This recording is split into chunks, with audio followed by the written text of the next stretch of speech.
Fakta daripada apa yang terjadi hari ini, perebutan kekuasaan di Saudi Arabia itu menjadi poin dan begitu diseriusi oleh para pengamat politik hari ini. Bisa kita lihat betapa perang dingin antara, mohon maaf, mereka di dalam untuk merebutkan kekuasaan. Karena mohon maaf, setelah ini itu akan menjadi pelajaran bagi mereka. Ketika Raja Salman masih hidup, bayangkan arus liberalisme dan sekulerisme oleh Muhammad ibn Salman begitu kencang masuk ke dalam. Sehingga mohon maaf, Bapak Ibu kalau datang berangkat umroh, itu mohon maaf, perempuan sudah banyak pakai celana lepis. Itu orang asli Arab.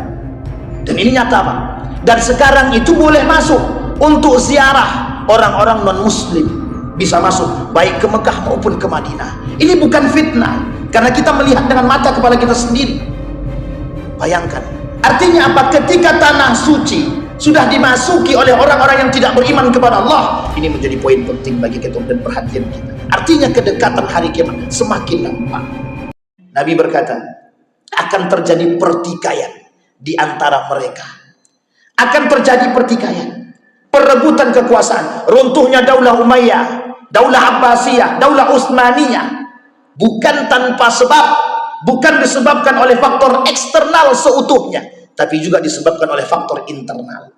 Maka yang kita takutkan hari ini Bapak Ibu, dari satu riwayat yang disampaikan oleh baginda Nabi Muhammad SAW. Apa kata Nabi? Di dalam hadisnya kata Nabi, yang artinya 3 orang yang merupakan putra khalifah itu saling bertikai. Meskipun hadis ini diperdebatkan oleh para ulama, 3 orang yang merupakan putra khalifah itu saling bertikai memperebutkan harta kekayaan dan kekuasaan. Harta itu tidak akan menjadi milik salah satu di antara ketiganya. Kemudian muncullah panji hitam dari arah timur. Mereka akan membunuh kalian dengan cara yang belum pernah dilakukan oleh umat manusia. Kemudian ia menyebutkan sesuatu yang akan tidak menghafalnya. Kemudian Nabi berkata, jika kalian melihatnya, maka berbaiatlah walaupun dengan cara merangkak di atas salju. Ia adalah Khalifah Allah Al-Mahdi. Bapak Ibu sekalian yang berbahagia, oleh sebagian ulama mencoba melihat fenomena ini. Salah satu fenomena ini yang mereka lihat adalah pada kerajaan Saudi Arabia. Kenapa demikian? Karena di tengah arus liberalisme dan sekulerisme yang masuk kepada Saudi Arabia hari ini, itu sungguh sangat menakutkan. Ketika proyek-proyek yang dibangun oleh Muhammad ibn Salman itu justru mengajak atau mengantar untuk jauh daripada Allah.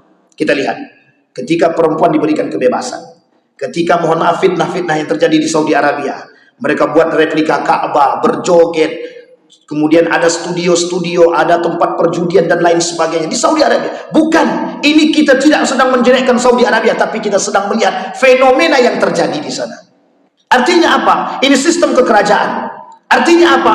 Bisakah kita mengambil poin atau pelajaran daripada demikian? Kalau kita merujuk kepada hadis Nabi, oleh sebagian ulama mengatakan ini bagian daripada fitnah. Bayangkan, tidak usah terlalu jauh. Harta warisan yang ditinggalkan mampu membuat orang bertikai. Apalagi begitu banyak harta yang ditinggalkan oleh raja. Raja merasa memiliki segalanya, maka orang wajar berebut untuk mendapatkan kekuasaan. Sehingga dalam poin ini Bapak Ibu, banyak orang-orang yang kemudian mencoba spekulatif, berspekulasi terhadap kerajaan Saudi hari ini. Kata mereka, jika meninggal Raja Salman, maka akan terjadi pertikaian yang besar di antara para saudara. Oleh para sebagian ulama mengatakan hadis ini tidak bisa dipegang. Ada yang mengatakan hadis ini mungkar, tertolak. Tapi ada yang mengatakan hadis ini dhaif. Oleh Ibnul Qayyim Al-Jauziyah, hadis yang dhaif dan lemah bisa diambil sebagai motivasi, tapi tidak bisa diambil sebagai alasan. Memang sebagian golongan menolak mentah-mentah hadis dhaif, dhaif jiddan, lemah banget, dan kemudian hadis palsu. Mereka tidak bisa menerima hadis tersebut. Tapi sebagian yang lagi itu mengatakan boleh hadis dhaif atau hadis lemah itu diambil manfaat, faidah serta motivasi. Tujuannya apa? Untuk melihat. Tujuannya apa? Agar mendapat keberkahan. Tapi Bapak Ibu sekalian yang berbahagia, terlepas daripada pertikaian hadis ini dhaif atau dhaif banget atau mungkar, kita lihat fakta daripada apa yang terjadi hari ini. Perebutan kekuasaan di Saudi Arabia itu menjadi poin dan begitu diseriusi oleh para pengamat politik hari ini. Bisa kita lihat Betapa perang dingin antara, mohon maaf, mereka di dalam untuk merebutkan kekuasaan. Karena mohon maaf, setelah ini itu akan menjadi pelajaran bagi mereka.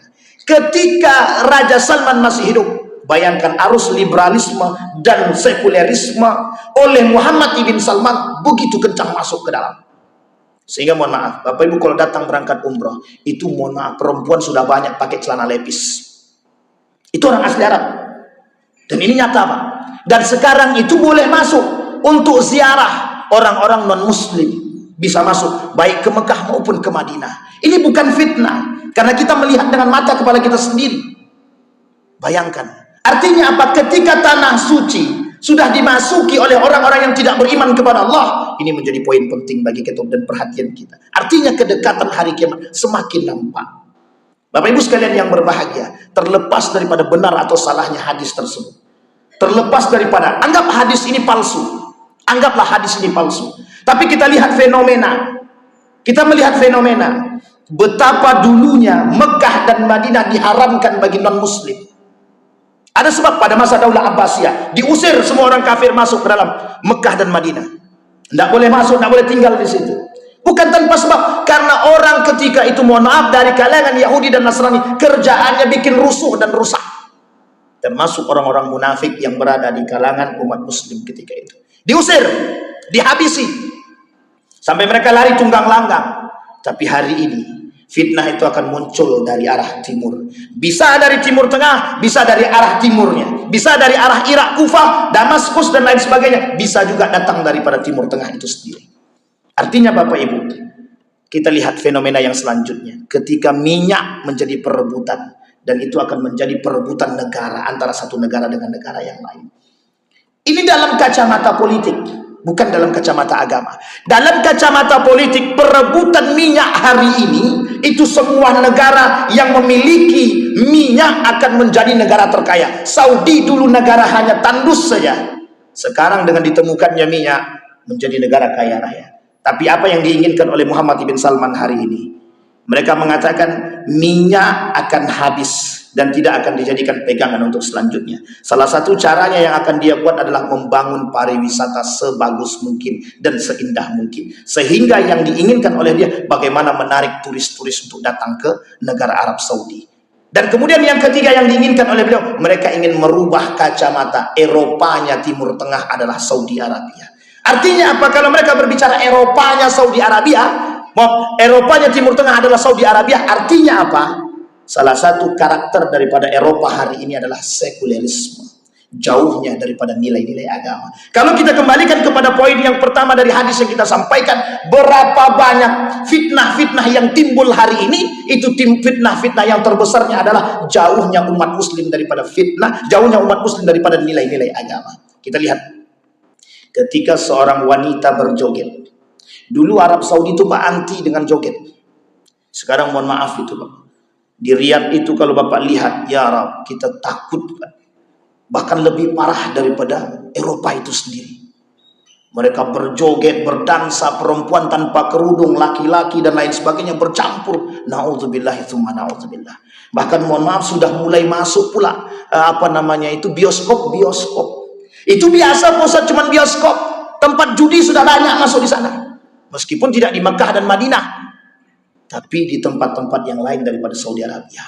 Dulu ada satu tempat di Al-Ula itu tidak boleh ditempuh. Hari ini dibuka sebagai wisata.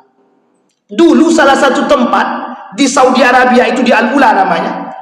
Itu ada peninggalan tempat yang bersejarah. Salah satunya itu tempat ada orang-orang yang terlaknat pada masa dahulu. Oleh Nabi tidak boleh berkunjung ke situ. Hari ini dibuka. Siapapun boleh berkunjung. Mau muslim, non muslim silahkan. Padahal dulu disampaikan oleh Nabi tidak boleh berkunjung tempat terlaknat tersebut. Itu ada di Saudi Arabia. Jarak 400 km daripada kota Madinah. Namanya Al-Ula. Bapak Ibu sekalian yang berbahagia. Dengan semakin meluasnya arus liberalisme dan sekulerisme yang merubah pola pikir masyarakat, yang mengajak kita untuk mohon maaf sedikit demi sedikit menjauh daripada nilai-nilai agama. Artinya begini, ketika perempuan menjaga dengan baik kehormatannya, ketika perempuan menjaga dengan baik auratnya, muncul kebijakan-kebijakan untuk memberikan keleluasan kepada perempuan untuk mendapatkan haknya seperti dengan laki-laki. Padahal tidak ada sedikit pun Islam bertujuan untuk mengkerdilkan perempuan. Tapi lihat yang dikembangkan oleh konsep feminisme. Bagaimana perempuan hari ini itu sama seperti dengan laki-laki. Bahkan lebih parah lagi ketika mereka sudah berkuasa, ketika mereka sudah punya harta. Ini disebabkan masuknya pemikiran yang merusak. Pada hakikatnya mereka jauh daripada nilai ketaatan dan kepatuhan kepada Allah dan suaminya. Begitulah arus itu masuk dan disiapkan oleh mereka. Saudi Arabia anti dengan musik dahulunya. Sekarang tidak. Semua tempat, meskipun di Mekah dan di Madinah itu terjaga, tapi di tempat lain, di Saudi Arabia, Riyadh, Jeddah, bebas. Perempuan boleh tidak berkerudung. Itu haknya mereka. Itu terserah. Kata mereka itu haknya kan. Perempuan boleh nyetir mobil, boleh jualan, boleh ke pasar dan lain sebagainya. Silahkan. Bahkan mohon maaf, perempuan boleh masuk dalam taksi sekalipun cuma hanya perempuan itu dengan supirnya. Dulu tidak boleh, Pak. Mereka anggap itu kongkongan bagi perempuan. Mereka anggap itu diskriminasi bagi perempuan. Itu tidak membuat leluasa bagi hak-haknya perempuan. Sehingga terjadi mohon maaf pengkerdilan terhadap perempuan.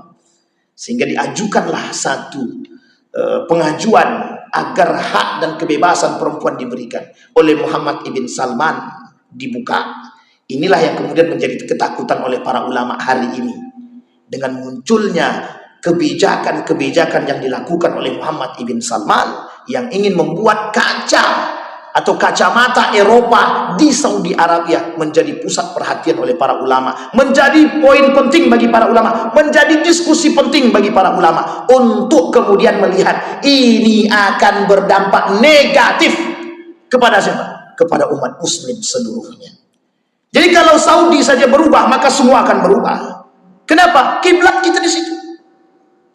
Maka sebagian ulama yang mencoba untuk melawan kebijakan-kebijakan yang dibangun oleh mereka, oleh pemerintah, oleh pangeran, maka ulama-ulama tersebut dimasukkan ke dalam penjara. Artinya apa? Diktator. Satu karakter kata Nabi kelak di akhir zaman akan muncul pemimpin yang diktator kata Nabi. Mulkun adud. Dan itu sudah ditampakkan hari ini. Bagi setiap para ulama yang mengkritik daripada kebijakan pemerintah Saudi Arabia akan dimasukkan ke dalam penjara. Bahkan sampai hari ini masih ada ulama yang belum dikeluarkan. Bahkan sampai hari ini masih banyak buku-buku daripada para ulama yang tidak boleh terbit. Termasuk Syekh Ana Arifi. Seorang ulama ketika itu yang mengkritik dimasukkan pada tahun 2013 dan dikeluarkan pada tahun 2016. Artinya Bapak Ibu sekalian yang berbahagia, dari indikasi qita'un ka qita'il lail kata Nabi. Akan terjadi di akhir zaman itu kondisinya semua gelap. Artinya gelap di sini adalah semua akan melihat keburukan-keburukan itu berkembang di tengah umat muslim. Yang paginya beriman, malamnya berubah menjadi kafir. Artinya apa? Sama seperti yang tadi kita katakan. Untuk mendapatkan harta, kekuasaan dan lain sebagainya. Pada hakikatnya yang haram bisa mereka halalkan. Pada hakikatnya yang salah bisa mereka benarkan. Dan ini kebalikannya. Maka tak salah ketika Nabi berkata, jagalah. Apa yang harus dijaga? Dirimu. Apa yang harus kita jaga? Diri kita, ibadah kita. Berpegang teguhlah kepada nilai-nilai agama. Karena yang selamat kata Nabi yang berpegang teguh dengan nilai-nilai agama. Sekarang kita kembalikan kepada kondisi kita hari ini. Melihat di pada sekeliling kita, berapa banyak orang-orang yang mohon maaf. Berapa banyak di antara mereka yang perhatian dengan apa yang kita katakan hari ini. Berapa banyak di antara mereka yang perhatian dengan kondisi seperti ini. Hanya segelintir orang. Yang penting mereka dinabobokkan dengan mohon maaf harta, kekayaan, kekuasaan, jabatan, wanita dan lain sebagainya. Sehingga bisa menyebabkan mereka lalai daripada kewajiban mereka kepada Allah. Inilah yang ditakutkan oleh baginda Nabi Muhammad SAW di akhir zaman. Kata Nabi, di akhir zaman akan terjadi kondisi-kondisi seperti yang tidak diinginkan. Yang kita semua tidak menginginkan itu, tapi kondisi itu pasti terjadi. Mudah-mudahan bermanfaat, mudah-mudahan bisa menjadi perhatian bagi kita. Mudah-mudahan bisa memetik daripada kejadian-kejadian hari ini sebagai motivasi untuk kita semakin dekat dengan Allah dan kita terselamatkan daripada fitnah-fitnah tersebut. Yang dikatakan oleh Nabi dalam hadisnya, berpegang teguhlah, memohonlah kepada Allah agar terlepas daripada fitnah baik zahir maupun batin.